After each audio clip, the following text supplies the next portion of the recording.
Good evening, everyone. We're really happy that you're here with us tonight. I think it's going to be a really interesting lecture. Before we start, I'd like to thank a few of our sponsors. Gowrie, especially tonight. We have someone from Gowrie in the audience. We're really happy they're here. Pure Insurance, Bristol Marine, Points East Magazine, Cisco Brewing, thanks for the beer, and of course the American Cruise Lines. So thanks to our sponsors as ever for helping us put on this fabulous series. And I'd like to introduce a really special speaker tonight. I can say that I'm pretty sure Kent Lewis has traveled further to speak for us tonight than any speaker that we've had yet this year, which is pretty exciting. Captain Kent is a U.S. Marine Corps retired designated unrestricted naval aviator who flew 4 types of rotary wing and fixed-wing aircraft. So I think he's going to be able to speak to this topic in a way that most of us sailors and boat builders probably can't. He has a BA in history and a master's in library science and currently flies as a captain for Delta Airlines. He and his spouse Audrey are maritime historians, and they build and restore small boats in their free time, and you should definitely check out their blog. It's Small Boat Restoration, right? And you can follow them at smallboatrestoration.blogspot.com. I first crossed paths with Kent about a year ago when he sent me an email out of the blue asking about the boats that we have at TF Green at the airport. How many of you have seen our airport boats? Oh, good. Quite a few. Yeah, so Kent sent me an email about those boats saying, I heard there was a thread on the Wooden Boat Forum, and we were curious if they were still there. And I said, yes, in fact, they were. We chatted back and forth a little bit, and then he sent me a photo of himself in his captain's uniform next to one of our boats, and I thought, well, oh gosh, you must see them all the time. So anyways, eventually the conversation turned to the only thing where our 2 areas of interest really intersect, which is the NC4, which is one of the many flying boats that HMCo built, although it was not their own design. It was a very, very interesting story. And Kent is a particularly special person to have here tonight because he lives very close to where NC4 resides today in Pensacola, Florida. So I'm excited that he's going to share with us some close-up photos and hopefully a little more information about this plane than we get to have here normally. And I can say that I'm pretty sure we're in for some surprises because there was a point in our correspondence where he started asking me about appropriate cleaning methods for airplanes as far as artifacts go. And I had to say, I absolutely am not qualified to advise you on that topic, but I'm so excited to see the results when it's all done. So with that, I hope that you all really enjoy this speech this evening. I know Kent has a lot of great things in store, so please give him a very warm welcome. Thank you very much.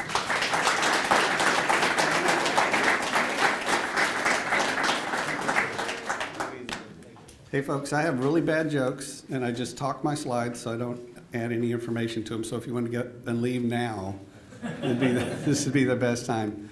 But I really do appreciate y'all being here tonight. I get to talk about 2 of my most favorite things, myself and the airplane. So I don't know if y'all have ever gone out to dinner with a pilot anywhere or anything like that, but first they want to talk about planes. And then, well, enough about planes, let me talk about me. So. But I do want to give you a little bit of background. Evelyn covered a lot of it, but really it's my wife who's the driving force behind a lot of these things. She's been a sailor pretty much all her life, and she's loved small boats. And then she pulled me into service, pressed me into service about 25 years ago to work on some of her boats and trailers and keep them all going. So she couldn't be here tonight because we've got a big move planned. We're moving from Florida up to the Hampton Roads area. We're real excited about that. Gonna get into a little different type of boating up there.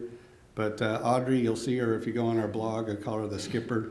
She's my test pilot. Whenever I rig something and I think it's right, I put her on it and I push her off to sea, out to sea, and she'll be yelling at me on the way back, telling me it's, halyards too tight or something's, come loose or whatever happens. So that's, Audrey couldn't be here, but she wanted to tell everybody hi. So if you get a chance to sometime check out our blog, and you'll see the adventures we go down in Florida. And it really is an adventure for us. I do fly full-time for Delta Airlines, so if any of y'all are my customers, thank you.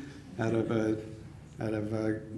the Providence Airport there, it's a great place to fly into. Now, the genesis of this project is we've been walking around the museum for many years, since I went through flight school there in 1986, and noticed this airplane was there and thought, well, that's impressive. This thing has no tires on it, or no skids. What's up with that? So I've been looking at it for 30 plus years now, and finally have had a chance to dive into it a little more deep. It was 100 years ago that it did make the first transatlantic crossing, and we'll get into some details. But I did find information on it, and for some reason, I'm infected with this need to find information and share it. So there was a document put out about 98 years ago called The Triumph of the Nancies by the designers and pilots that flew it. And I'm hoping to reissue that document with the information that we've gathered in the 100 years since. So that's really why it's here. So it's still a play that's being written. And so I'm hoping people here that have information and stories about it. I've already met one gentleman that has a little bit of information that he's come across, that people will get our information and contact us. If you know something about it, you've got a personal story on it, then please, let me know, and we'll put it all in this document, and it'll get published, and it'll be available for people to look and share and read.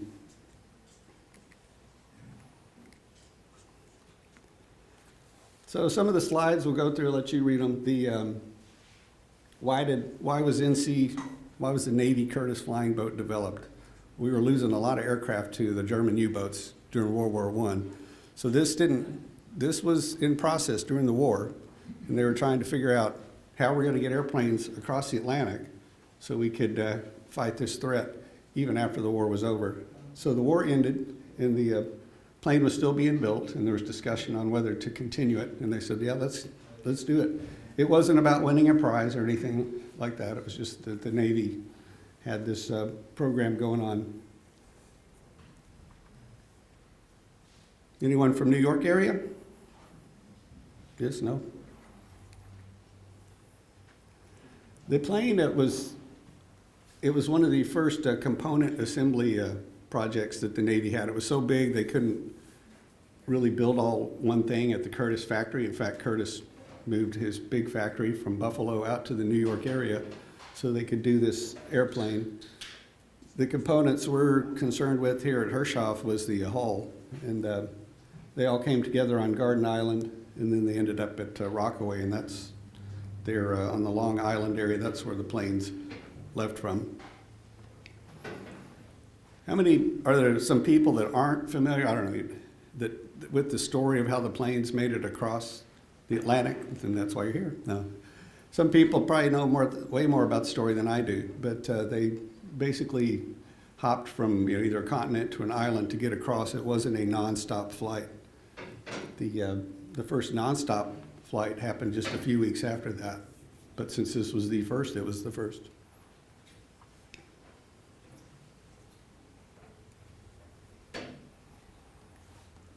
Here's the picture of the planes leaving. There are 3 of them, NC1, 3, and 4. So who wants to know what happened to NC2? Who knows? You've got people out there that know what happened to NC2. Evelyn, you can't play. It was dashed up against the rocks there in Rockaway, damaged, so they ended up cannibalizing parts to use on the other airplanes to get them to this point where they could depart. I don't think I have it in the slides, but just about 2 nights before they departed, they had a fire in the hangar that burned the wing of one of the airplanes and components on a second airplane. It almost took down the whole hangar and all the planes combined. They could only fit 2 in a hangar at a time. Maybe typical government, they thought they could fit 4 in there, but as it turned out, they could only get 2, which was a lucky thing, because so they weren't any closer together. But he told some enlisted guy to pump the fuel out of the tank into the airplane, and they thought they could do it faster if they hooked a drill up to something. And a spark ignited, and they almost lost the whole program. Here's the basic route they took. They left Rockaway, made it to Halifax, NC1 and NC3 made it first. NC4 had a problem along the way, had to divert into Chatham. But NC4 had engine problems. Threw a rod, wondered why there was steam coming out of the side of the engine, and they had to go into Chatham and do some repairs. And so they spent the next few days playing catch up to NC1 and NC3. They finally met up there on Newfoundland, and they all took off together to head over to the Azores. And spoiler alert, NC4 was the only one that made it by flying into the Azores, and we'll get into what happened to the other 2 along the way. I've enjoyed all these pictures have been surfacing in different places. Because I have nothing else to do, I spend my time on eBay looking for old photos to pop up and put in an eBay search alert, and these things will pop up, and I've gotten some really good ones. Some have been reprints, some have been some original photos that have come from the Philadelphia Naval Yard. So it's always interesting to me. My first career in the Marine Corps was working on aircraft. I was an avionics technician that took care of the radios and navigation systems, the ident and the electronic countermeasures on the F-4 Phantom. So when I see pictures like this, my eye goes to the people that are working on it, and I think I lost count at about 12 people that are scattered all over that airplane, so that gives you a little sense of size. And if you notice there, just above the 4, and just forward of it, there's a couple of hatch-looking thing, and there's an engineer compartment back there. There were 3 more people in the back of the airplane, along with the 3 people, the 2 pilots and the navigator that were up front.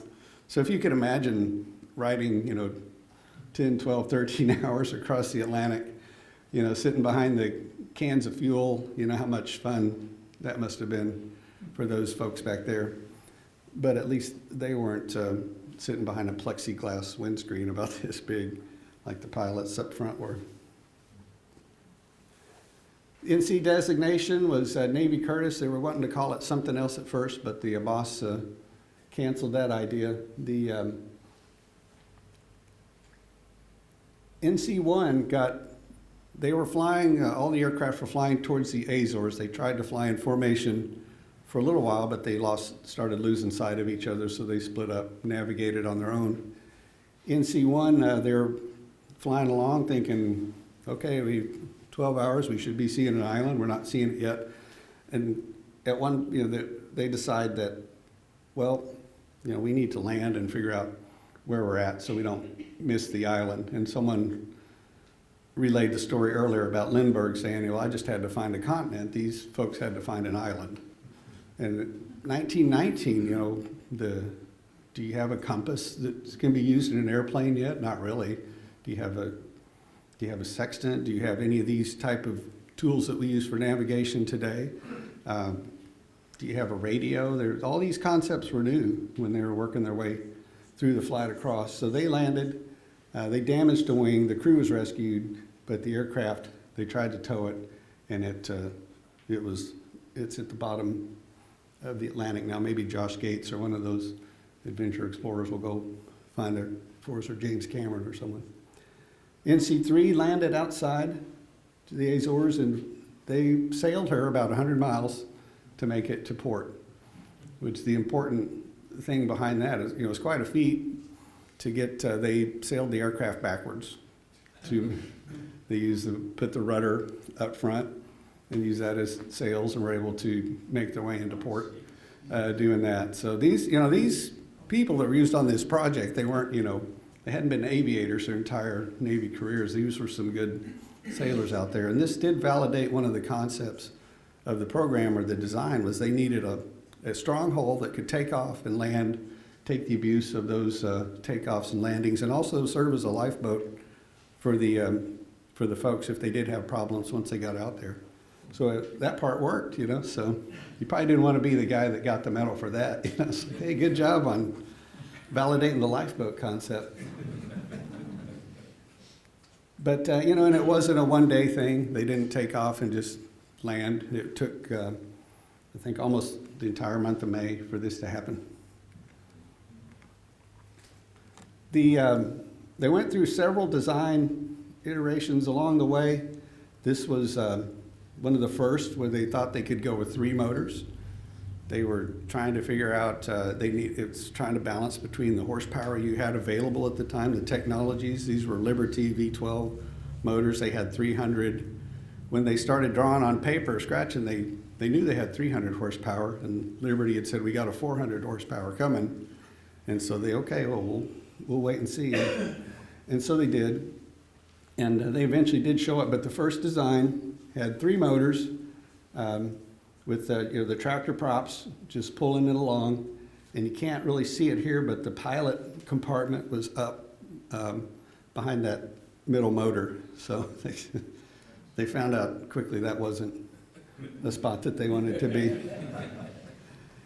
What I love, and I think I may have this slide twice, but I love how they got the sawhorse with the sandbag under the pontoon there on the port side wing. That's and this picture's at Rockaway. These hangars were built for the airplanes. Here's NC-1 off the Azores.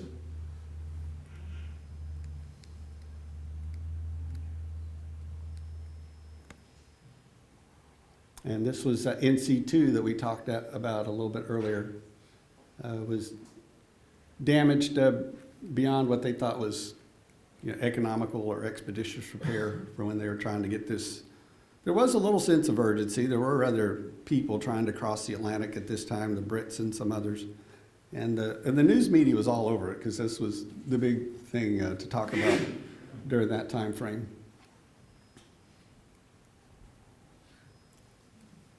Here's NC-3 ready to go, and if you pay close attention, you notice the propeller shapes are going to change from slide to slide. The propeller in the center there is one of the early designs, and they found out that didn't work for them the way they wanted to. So they ended up having to change to the props that were more like the outboard engines, and they had to change, all the aircraft had to change propellers along the way. So when we look a little bit at the logistics train that was set up by the Navy to get them across, it was quite a feat at the time. They had 20 to 30 ships spread, a picket line spread across the Atlantic every 50 miles where they could navigate to and check in. And so they also had aviation support ships, which was new for the Navy, bringing these supplies along with them, propellers, spare motors, and looking at the list of things they had to pack up and take with them. One of the things that interested me, it caught my attention, was they had to have a aviation carpenter's kit. So things like a caulking hammer and and line to stitch a sail. They had 100 yards of sailcloth. They had all of these things that you go, wait a minute, that's the stuff. Those are the things you need for a boat, isn't it? NC-3, and no kidding, as part of the way to get it into port, because there wasn't a balance in the wings, they'd send a guy out on the wingtip, and he'd be there for an hour or two until he got tired, and he'd come back, and they'd send someone else out to do that until they made it back that 100 miles to the Azores. And there it is, it made it to the Azores, and you can see what happened to the wing along the way. That when they landed is when the wing was damaged, and it took out the outboard motors. They couldn't use those anymore, and one of the inboard center nacelle, they couldn't use one of those. They could run one motor to that would push air over another little small propeller that drove a system that charged their battery so they could talk on their radios. So they could still run one of those at a low enough speed to charge that up. But one of the things to notice in this picture also is the ribs were very light and delicate. You know, the wooden ribs that were in the wings. So they were trying to save weight to make a good balance with the horsepower on the motors that they had.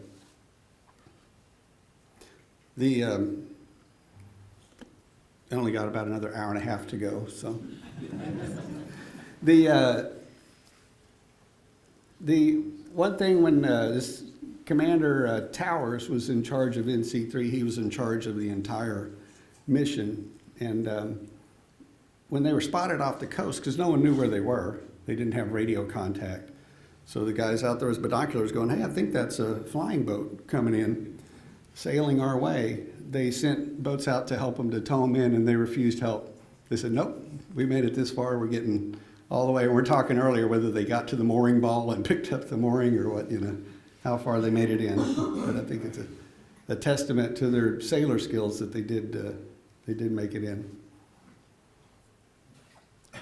Here's NC4 getting airborne. And we'll look at the spray pattern on the bow here, and we'll talk about the bow and one of the things that was different about the Herreshoff hull here in just a minute. Someone snapped this photo in Newfoundland, and you're thinking, you know, how many people in Newfoundland had seen sites like that at the time? You know, just some farmer out in his field or some boat builder putting together a nice looking little boat on the shoreline there. Looked up and go, hey, Ma, come check this out.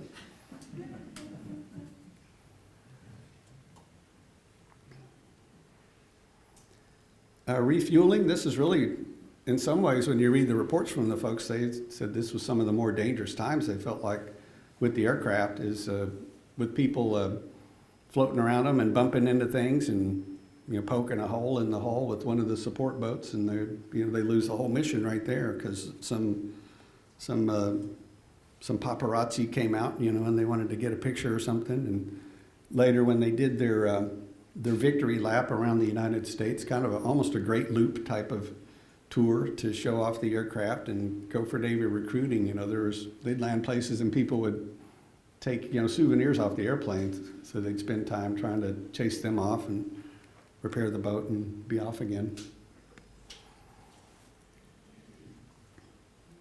This is one of the most impressive things to me. It was, I have to do math in public now. It was about 9 days before they left was the first time this airplane flew.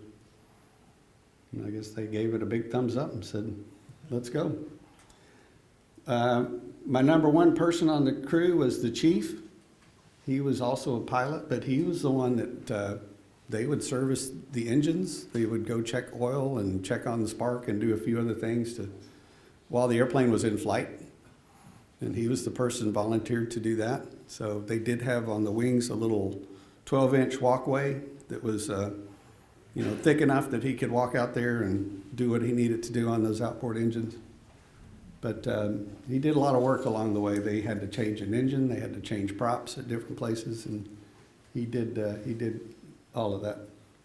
He was not the original engineer or the original chief for the flight. There was another machinist who, a couple of days prior to departure, was got moving a little bit too fast and got his arm into the aft propeller and lost his hand. And as soon as he came out of the doctor's office, he's like, I'm ready to go. And they're like, no, you gotta stay. So he didn't, so he did all the work up to that point. One of the other interesting things I saw was the little windmill pump system that either the airstream coming through the rigging or that pusher prop in the back would turn these other little propellers about this big around, and that run the little pump down in the fuel compartment, and the fuel was pumped up into the upper wing into a header tank, and then it gravity fed down into the engines. Now, if they were sitting on the ground with no engines running, or that pump failed, then there was two of them. There was a backup, but then after that, it was hand pump, and someone was having to turn the crank to get that going. And they had to be careful with those. There was a couple of times that they walking around, moving around, and got their foot, broke the little prop off and something. So they were well prepared. They had spares for a lot of these things. I believe that's Chief Rhodes sitting up on the bow there from the pictures that we saw, and they're swapping out the props, trying some new props on this one. This picture, when they'd launch them off of their marine railway, the small dolly underneath the aircraft was used to move the aircraft in and out of the hangar onto the larger dolly, and then they'd roll it down this marine railway, and they kept running, sand would wash over, and they kept running into problems, so they grabbed all the enlisted guys and go, okay, grab a shovel and get out there and shovel this track off. And finally someone said, why don't we just put a little wedge on the bottom of the dolly there, and it actually worked well for them. This is in the later 4-engine configuration. And this picture, if you could imagine, on NC4's hull, up on the forward bow here underneath, it was designed with a little bit of a reverse curve, a little bit of hollow in the bow. So if you kind of can see the plank lines at all, you can see there's that little bit of curve to them. And the other aircraft that were built, one was built by the other hulls, one was built by Curtiss, and 2 were built by the Lawless and Sons. They didn't do that. They said, no, that's too hard, we can't build that. So that little bit of curve there, Herreshoff was able to do it. And I think that that's one of the reasons that they were more successful in their takeoffs and landings. They were able to take off in conditions where the other aircraft were having some problems getting airborne, and then they didn't suffer the structural breakups that the other did. They landed just as much. In fact, they landed more than the other aircraft did and made it through. And there's a little bit of the same thing back in the tail section too. These are current day photos, took them about a month ago in the museum. And you see the little silver rectangle above the center engine there, that's the fuel tank that we were talking about a minute ago with the fuel systems coming down. They did finally get their 400 horsepower Liberty motors, so they had 4 of those. One of the times when NC4 lost a motor in flight, they landed and taxied into Chatham, and the replacement they had there was a 300 horsepower. So they were able to put that on and get to the next stop and then swap it out again for a 400 horsepower. So there's motor changes, all kinds of strange things happening on the way over there. And then you see some of the little cutouts and then the cells there, those were footsteps for when they're out there playing around with the motors, when they're either working on them at the dock or in flight.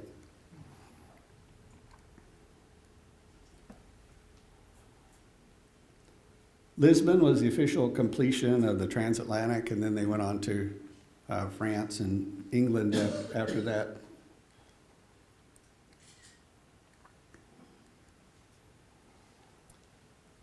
They pulled into, it was a term I wasn't familiar with, the Barbican in Plymouth. And it's right there where the Mayflower steps where the Mayflower had departed. It was math again, 300 years prior to them, like in, who's the Mayflower pro here? 16. They're coming up on 400 years next year. So right now, I've got a buddy that lives in Plymouth, and they're redoing the Barbican now. They're making it all pretty for next year's celebration. And there's actually a plaque there for NC4.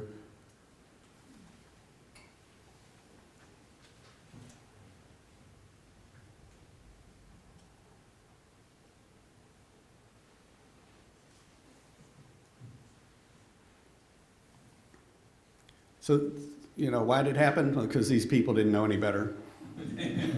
Someone said do it. I was like, okay, well, I'll try. Their concept, they needed it to be light. They needed it to take the pounding of the takeoffs and the landings. And this really was. And then I gave them credit for designing it into, if something bad happens, we don't want to lose the crew. So it really was a flying lifeboat is some of the designs that they were looking at. Here's the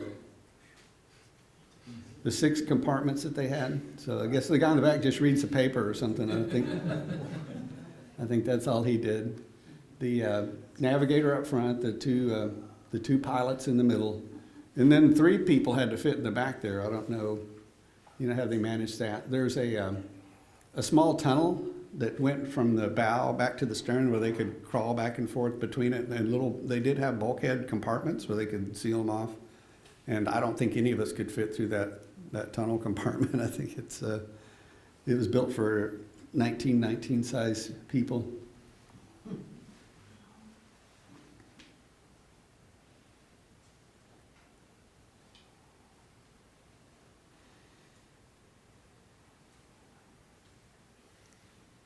So Lawley came in. They wanted more than one company to build the hulls because Curtis just couldn't do all of them for one. But then they wanted to see, here's the plans. Build it, go. Let's see what you come up with. And Lawley bid for two of them and they accepted. And then Herreshoff, just said, okay, we can do the next one. But here's the construction record. It was hull number 341 at the top there, the seaplane hull. At the same time, they're building some other flying boat hulls that were quite a bit smaller. And Evelyn says this record's over at MIT. Is that right?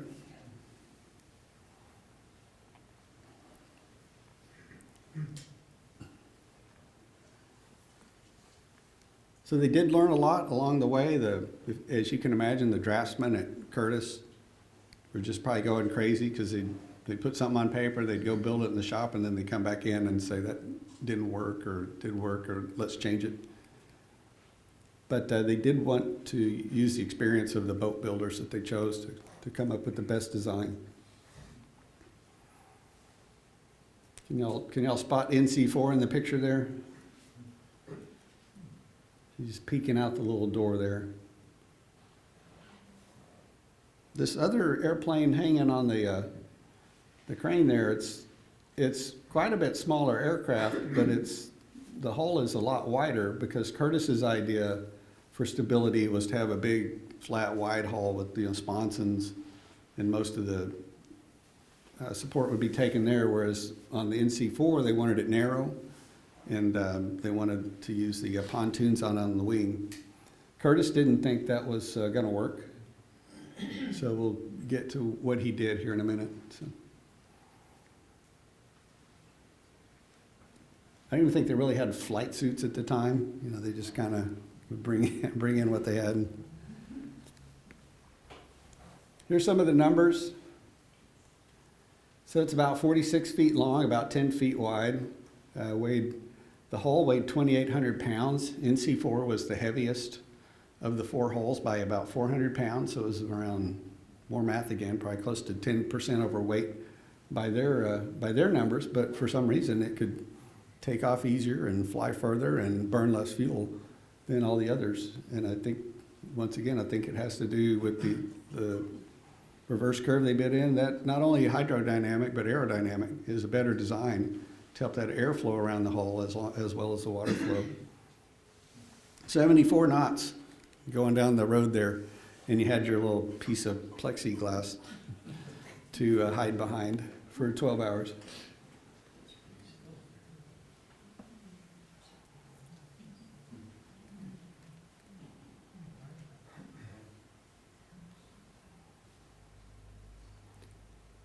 So the Navy pushed the design to have this narrow hull, and Curtis didn't like it, so he secretly told his engineers to add provisions for tacking on sponsons later when they tested it, and they're like, it didn't work, and it did work, so they didn't have to do that. If you notice, the tail is kind of built on this structure instead of having a metal tail, like you see on all the airplanes nowadays. That was a weight-saving part of the design. And they were actually doing tank testing. They were taking little flying boat holes and putting them in the tank and seeing whether they would work or not work. And they said, we only need one step, whereas most of the other aircraft at the time had two. And the designer had a nightmare one night. He came in, he's like, I told you to build one, but I know it needs two now. I'm so afraid. But they were already getting ready to fly one, and it flew great. So his fears were unfounded. We had a lot of new technologies to test out at the time, a lot of things we had never done before. We needed to be able to talk to other airplanes up close. We needed to be able to talk inside the airplane. Your engineer's 40 feet behind you. How do you talk to him with, you got this Liberty motor blowing in your ear, and you're up in the bow. So they, I think it was Motorola, developed this radio phone that had, a little mouthpiece cover and earphones so they could hear. It was marginally successful. It worked a little bit, but but they did have a backup system. They actually had a pulley system with a piece of line that ran all the way back and forth and a little plastic tube on it. So Commander Reed up front could scribble a note to the radio operator and stick it in the tube and take it and run it back to you. So sometimes the simplest things work the best. NC4 had the best radio operator out of the group. His name was Ensign Rod. There's an airfield down in Corpus Christi named for him. So I had fun researching this and go, Rod Field, I landed there when I was going through training. That's who this airfield was named after, 30 years later. Didn't care when I was a second lieutenant. But he worked that radio the whole time. I mean, he was talking to ships, he was talking to other airplanes, he was talking, back a long distance to other, and so he's getting position reports, he's finding out weather. We didn't know how to get, weather, real-time weather back and forth when you're flying around. It's kind of important, from the ships and shore. And when we fly today, we want that. So, you want the same thing back then, especially if you're only going 74 miles an hour. They didn't, okay, we're getting ready to go. Give me your aerial sextant so I can, get my sight. Well, they didn't have one. So it was actually, I don't know if he was a lieutenant or lieutenant commander at the time, but Byrd had designed a aerial sextant. And he got to go on the first couple of legs. I believe he made it to Newfoundland before they kicked him off for weight purposes and say, okay, you go away now. Thank you for showing us how to use our brand new aerial sextant. And we got it, we're good. We've worked with it for 2 days now. So they're using a lot of radio direction finding to help find the ships. The ships also had, they had searchlights that once you could knew an airplane was supposed to be nearby at night, they would shine a searchlight out. They had smoke signals during the day, and they had a few other signaling methods so that aircraft could get information. Either if they couldn't get it over the radio, then they had ways that they would turn certain ways to tell them, what the wind was doing, or fly this way. So that type of station, track system it's still what we use today in the airlines when we're crossing the Atlantic. There's a latitude and longitude we'll put into our flight computer, and we'll go over point to point. Usually it's about 6 to 8 points. I mean, it's not just plug in the GPS and go and don't talk to anybody. We still have to talk to people and still have to get on the radio and try to raise gander by HF or something. The technologies are improving. You can use GPS more and SATCOM more, but it's still expensive technologies. So, and not everyone has it. So we can't go out with Delta and just fly and go do our thing, because we do have some of that tech. If the other people don't have it, we have to play nice and fit in, because if you ever looked at the track system, on a regular night, there's just there's 20, 30, 40, however many, hundreds of planes going back and forth, and you got to make sure they're not hitting each other. And we talked a little bit about the intercom system. When I was a maintenance guy and they were getting ready to launch an airplane and the pilots had problems, they'd wave at us and they'd hold up 1 or 2 or 3 or 4, 5 fingers, because this jet's turning, it's loud. We don't know what they need. Do they need a hydraulicsman? Do they need an electrician? Do they need one of their flight line? Are they having a motor problem? So I never wanted to see the 5 fingers, because that meant they needed avionics. We had to come out and see what was wrong with the airplane. So here with the NC4, they didn't have any hydraulics, so they didn't have to worry about that. For electric, there's the battery health, and they'd use that air-driven turbine to charge it. But that's another thing that radio operator did, is he was all over that battery, making sure, because that charged the battery. There wasn't another alternator type of system to run the radio. It was strictly powered off of the battery. So he was always, checking the levels on it and making sure that was good. He swapped them out a couple times when he could, and I better make sure this is all fresh. So they were working on that. They fought problems with fuel contamination, little bits of rubber coming off from the hoses and clogging up carburetors, and they had to deal with that all the way across. We talked about moving fuel. Fuel's no good if it's not in the right spot. So they had to make sure it was, pumped up into the header tank and down into the engines. One of the times they lost water out of the radiator, they landed and they did the bucket brigade to try to refill it. There's a guy on the wing with a little 5-gallon bucket at a time, and they're handing it up to refill it so they could get far enough to get into port. It wasn't optimum, but it got them where they needed to go. Oxygen, there were no snacks, but they did. They brought little sandwiches with them. So there's reports of the guys on NC3 eating their soggy sandwiches after a day or so of floating around, and they're kind of thinking, well, it's a 12-hour flight. They're excited. I probably won't need anything. So they were for flight clothing. They wore, I think they had a woolen suit, and then they had some long johns, and then they had their leather suit over the top of that. And it was May, so it wasn't too cold, but they're still over the North Atlantic.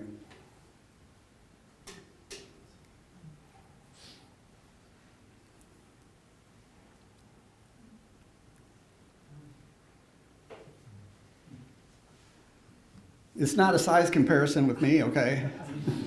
See, because I'm much bigger. It's the little biplane fighter park it under the wing there. So it's wingspan, mentioned earlier, 126 feet across on that upper wing, and the Wright brothers' first flight was 120 feet.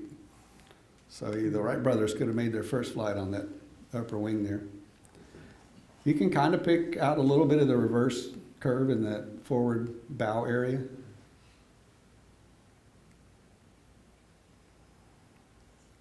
Now, I'll pause here to insert, this airplane's still around because, anyone know who Paul Garber is, Dr. Garber, from the National Air and Space Museum, back before there was I guess it was just the National Air Museum before they added the space park. He was a big fan of this aircraft, and he kept track of the parts. There were times when parts of this airplane were at different air stations scattered across the country. And he always knew where they were, and when they finally had the Smithsonian were building some of their facilities, he was able to gather them up for the 50th anniversary, and they pulled it in and they did a restoration on it, and it was displayed on the National Mall in DC in 1969, just May of 1969, and then 2 months later we're putting the first people on the moon. So there's a little bit, you look at how far we came in those 50 years, and then look at where we're going here in 5 years is what we've been told.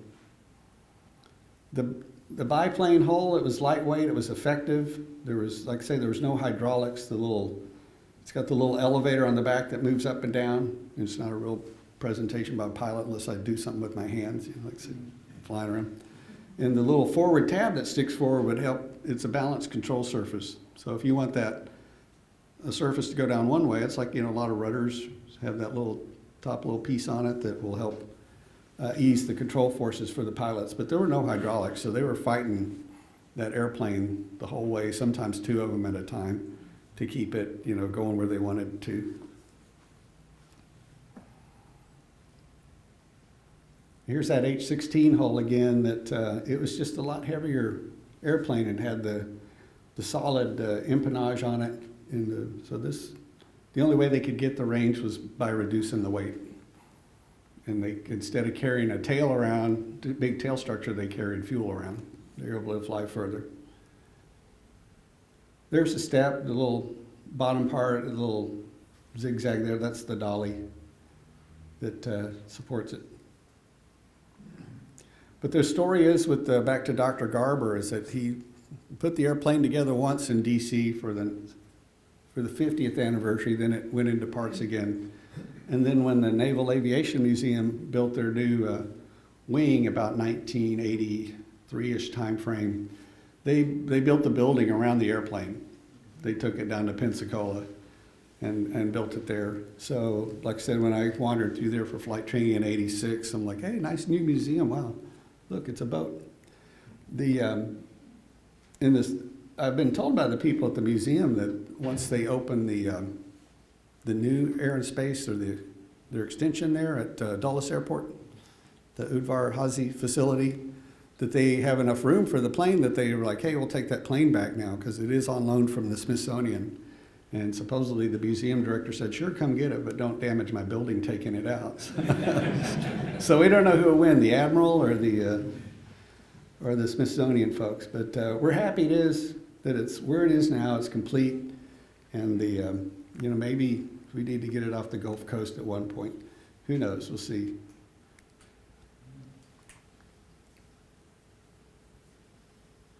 A lot of spruce.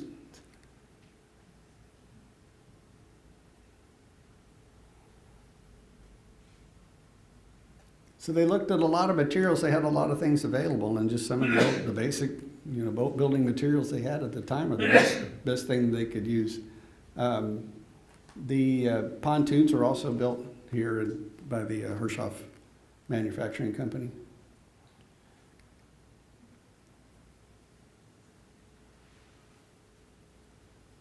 There was a lot of what I'd call composite construction, where they'd have some Spanish cedar and they'd put a layer of batiste in between it, and they'd double plank it and they'd go diagonal, or they'd take,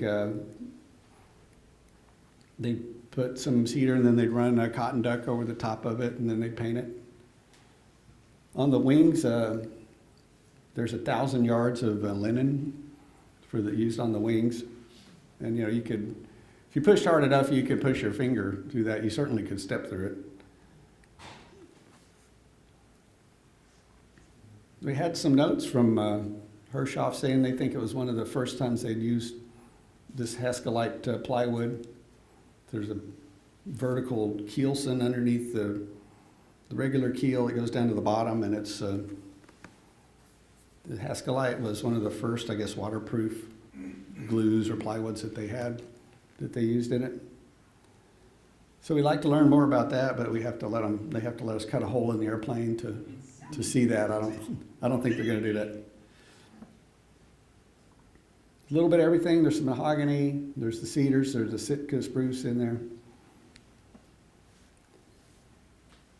And this is from L. Francis Herreshoff's notes from 1946.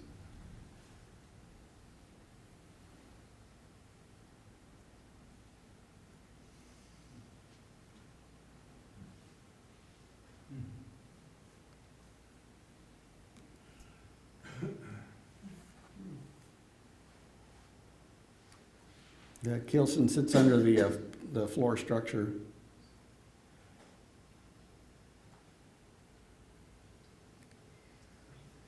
All the fittings for the wiring were, I think, they pressed some watchmakers or clock fixers into service or something to make they're all lightweight and highly engineered to the right specifications to get the angles they wanted, and hardly any two were alike throughout the structure, with the wire supports to go with the wooden structure. I have got approval from the Smithsonian to actually go up and take some pictures inside the cockpit. We just haven't been able to coordinate that with the museum yet. They just did the 50th anniversary of Apollo here just a couple months ago. So once their summer tourist season dies down, we'll be able to get up in there. Can't go in it because the floor in the cockpits, it's very thin, just some little battens in there, so we'd probably step right through it. There's a lot of hollow spars, just like were used in the sailboat. It saved weight, and they found out it was really the strongest, the biggest bang for the buck. And a lot of the struts, I have a picture in a minute, they just, instead of having a wire out there flying through the air, they found they could enclose them in a wooden shroud, a streamlined shroud. Even though it increased the weight, it reduced their fuel consumption, so they were ahead on their fuel. So they were real happy to find that out. So there's some of the struts there that they built to cover up, instead of just having a tube there, they made it more of a wing shape. There's some, the museum here is very helpful. They had some notes from former employees that remembered the construction. There was, once the contract was let, there were a couple of employees. I think an employee and his son, I believe, was the story. They were sent to Buffalo to get the plans, so they travel over to Buffalo, grab the plans, come back on the train, and run into the factory all excited that they're going to build this boat hull. And Herreshoff, they did it right. They built it the way it was designed. You know, they built it the way they knew it needed to be built, and it made it across.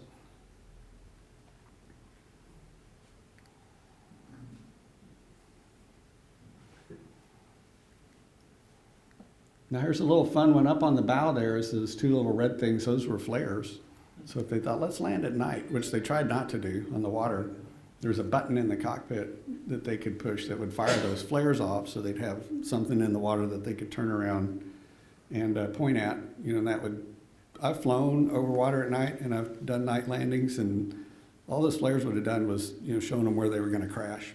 That's, you know, here's your crash spot right here. They wouldn't have helped at all.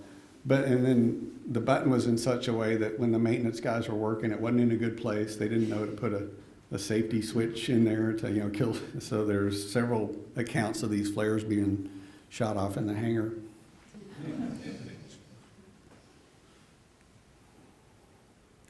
I don't know if, does it show up on the slide back there? I can see it from here. Can you see the plank seams?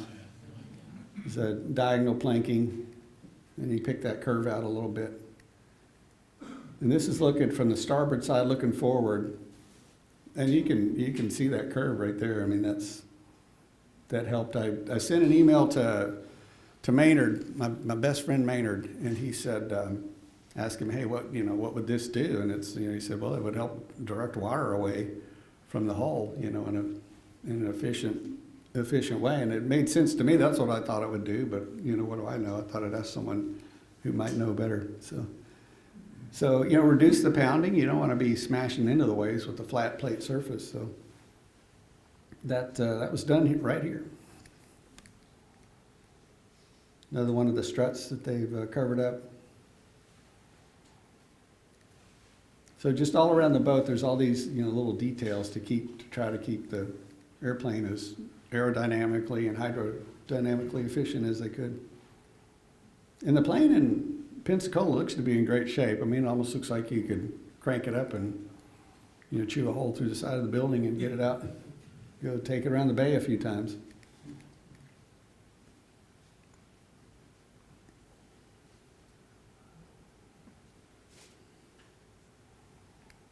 Now, if you're the navigator, you get to ride up front there in the bow compartment.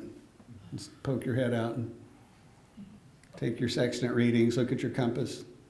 There was one of the times they took off and they didn't know, but on the takeoff, their compass had got jarred and kind of came off the gimbal or whatever. So they're flying along for a little while going, well, this doesn't seem right. And they figured out that, oops, they had to get their compass back right again.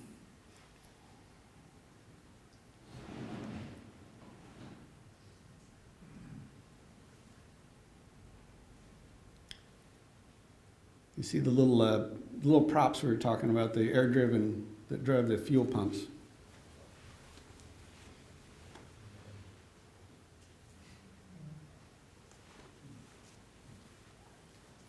There's a couple there, and then in subsequent design, I think they moved them up onto the wing, thinking maybe people wouldn't step into them. And that's the four-bladed prop that the first machinist made, first chief got his hand taken into.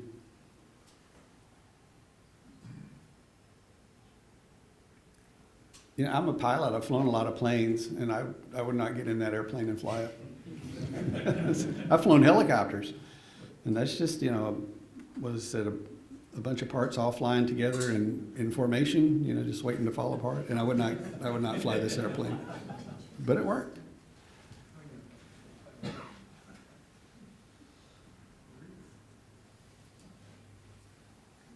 It's tough to get pictures in the museum. The lights, it's such a big airplane, the light's not good. I asked them to pull it outside, they wouldn't.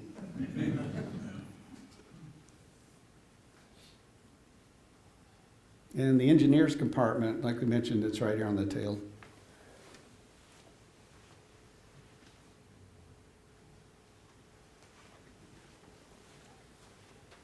So I'm not for sure if they left that open when they're flying around, or if it was better for them to just close it up and get airflow back from the front part. They did have a couple little scuppers to bring air into the compartments, especially the bilge, to take the gasoline fumes out.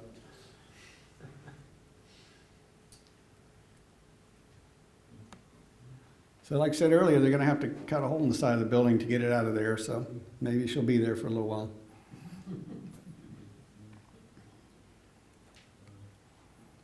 So here's the pilot compartment elevated up between the wings there with the engine behind it. They decided they didn't like that. There's the 3-engine variant with 4-blade props. That didn't last for a couple of weeks. Can you imagine? They take it out like, nope, don't like it, change it. And they had to go in and move all this stuff around. And talking a period of a few weeks that they would make these changes. There's the 4-engine installation with them going in. Still holding on to that center pilot pod right in the middle, though. They haven't given up on that one yet.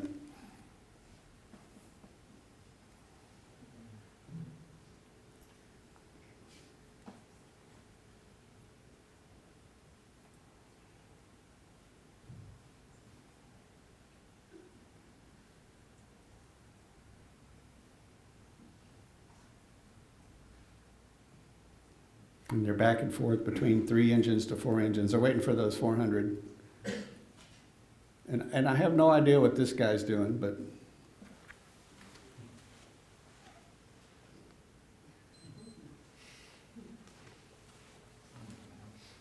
I want to be him. It looks like he had the easiest job of all. He's probably trying to hide from them passing out the shovels to shovel off that railway or something. Now this might be the coolest guy out of the whole operation. I don't know.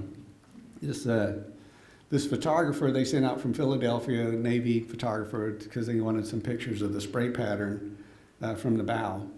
So he's got on his leather flight suit with his little harness, and you see some line hanging off of it. And he's got his goggles.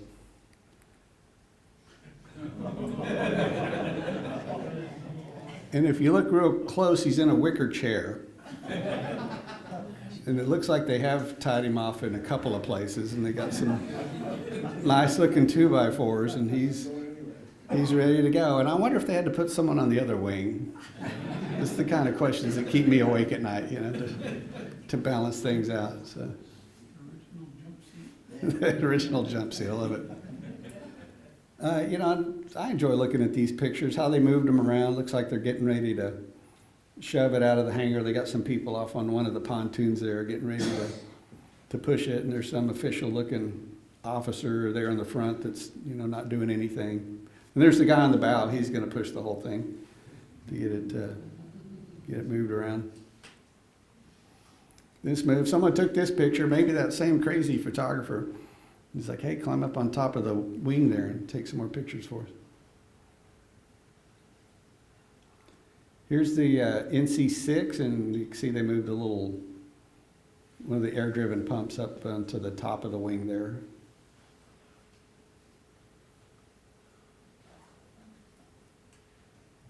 Another one of my favorite pictures. They built 12.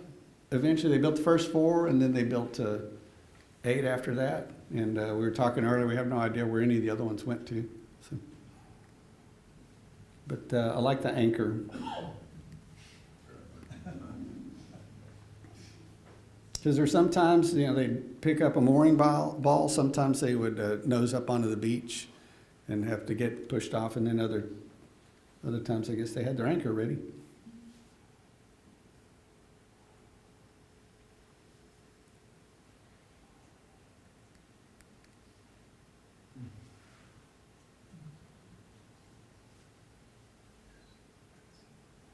That's the only test flight she had before she went out.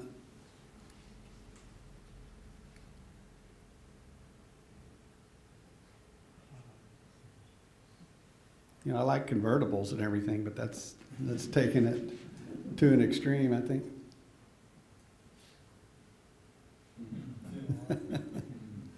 So I don't know if he was not supposed to be in there, or what was happening. He found the leftover sandwiches. He's like, oh man, this is the original photo bomber or something, I don't know. But there's your windscreen and all of it if you needed it, and their little compasses. In the military, it's all about going on liberty, so you got to make it to your destination in order to do that. they're pretty tired when they get there, and then they'd load them on the boats and take them into town and parade them around for, the rest of the day. And they weren't too happy with that. Here's the crew of NC4.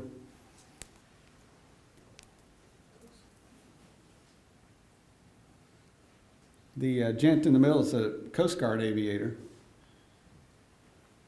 And these weird stories pop up. One of my friends in Pensacola is like, yeah, that was my uncle's dad or something like that. And I was like, well, that's pretty cool. So if you got those stories, make sure you get them to me, and we'll try to get them put in the book there. The golf course in Pensacola is named after Lieutenant Commander Reed.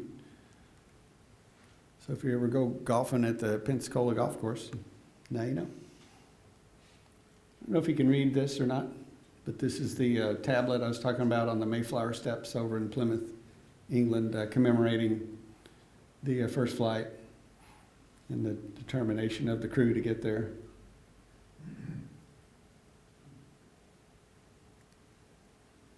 And then they came back and did their victory lap around the United States afterwards, and went out and showed the flag.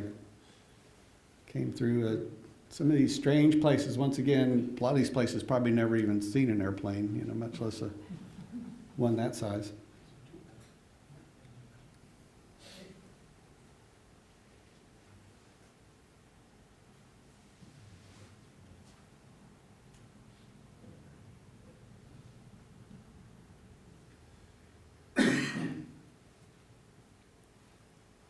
And, we have to I should have thanked them up front, but we didn't. I'll thank them again now. There's been a lot of folks that have helped us out, and we really appreciate that, especially here at the Herreshoff at the museum, calling them and asking them these strange questions. The Smithsonian's been very helpful, and the folks they have a file. If you're ever down in Pensacola, go in the museum, you can see some of the references that they have there. And then the source document for this was the after-action report written by the designer and the pilot and one of the commanders from the other airplane. And that's what we're hoping to, make a centennial version of that 100 years later, to add a lot of this information that we've found since then. I told you all about me, and we talked a lot about airplanes, and we even mentioned a few boats in there sometimes. So I do appreciate your attention, and we've got some you want to get a hold of us, that's how to do it up here. And that's pretty much all I have to say about that.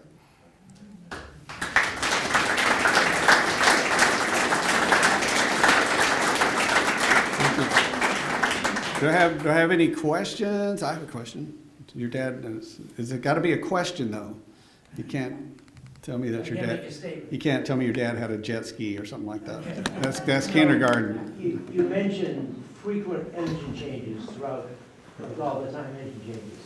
It looks like the engines are an integral part of that. Does that combing come apart, and then inside it, it's just more simple? Because it looks like the engine is attached. It does. It's just, it's like a streamlined fairing. It's very lightweight metal. In some of the airplanes at that time, they even just had like a, wire pin to hold it on, and they'd come off pretty quick. And but you still got to, I don't know how they move the thing on and off. There may not have been that much in the way of, bolts to hold it on or something, but then you still got this heavy motor that you've got to get on and off of there.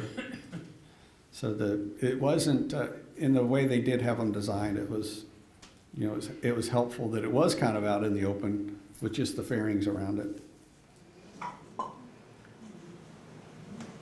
How did it get back from this? How did they get back? They came back on a captured German ship named the Zeppelin. In fact, I think Commander Reed made a joke about, flew to England, came back on a, the flying boat came back on a Zeppelin. So came back on a ship. They loaded NC4, was taken apart, and so they brought the airplane back. They also brought back NC3, but once it got back, I don't know what happened to it. But by ship. And they came into New York, and their wives were there. I think they must have had small children. That's why they volunteered for this job. That's why I say wars were created, was because there's small children at home. They've been like, I'll go. So that's the marine humor, I'm sorry. That's so that's how they got back. I think they spent about, they did have to go to Paris for Liberty first. They did have to go, a little, I think it's about 10 days, and they're ready to get home. Yes, sir. Did you say there were ships along the flight route to the Azores, and if so, what did they do? They acted as navigation stations, and there's, gosh, I don't know. Does anybody know the number? Anyone big historian here? It's probably 30 plus ships, Navy destroyers. There were some battleships, and then there were some dedicated ships that were, aviation, the new aviation supply ships that had been repurposed, oil tenders that had, aviation supplies on them. But the destroyers were there to send off the smoke signal, to be in an appointed place at an appointed time, and be listening for these airplanes to fly over. And they just put a picket all the way across. The ones that were at the first end of the picket, were able to move and get to the far end. So some of them got to see duty twice. And then they would be a ship waiting, a couple of ships in the ports that they were supposed to get into to do any repairs, and had the logistics trained for it.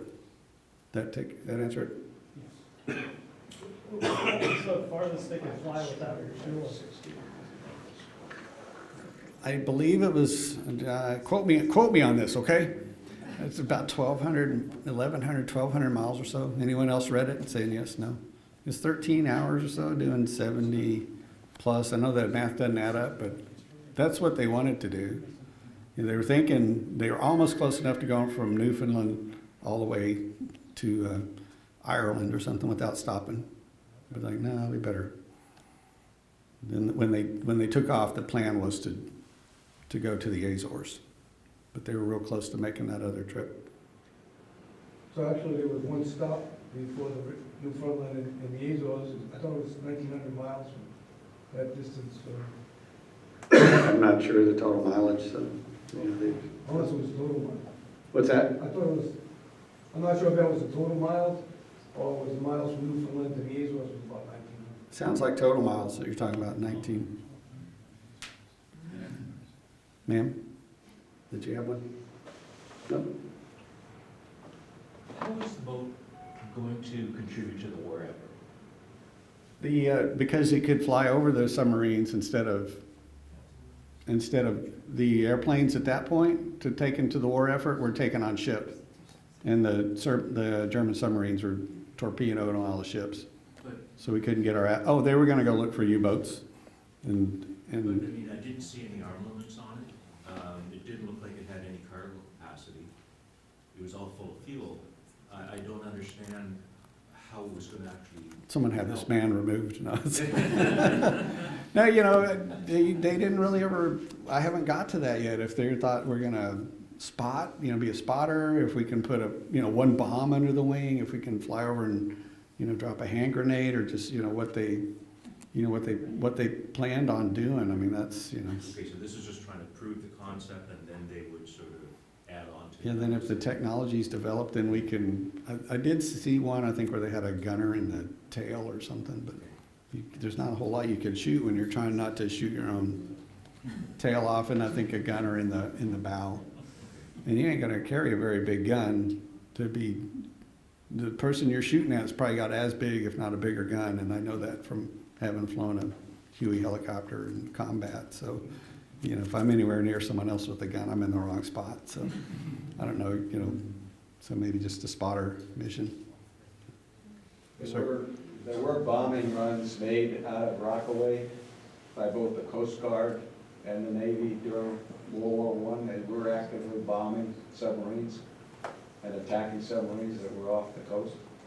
So this came after the war, but before the war was over, they were using seaplanes, not quite like this, they're smaller, and doing active bombing missions off New York and places like that. You had those H-16s and F-5s, and the Brits were using them for some similar type of things like that. So I haven't wandered off that far into, oh, it has to have a reason? Wait, that changes everything.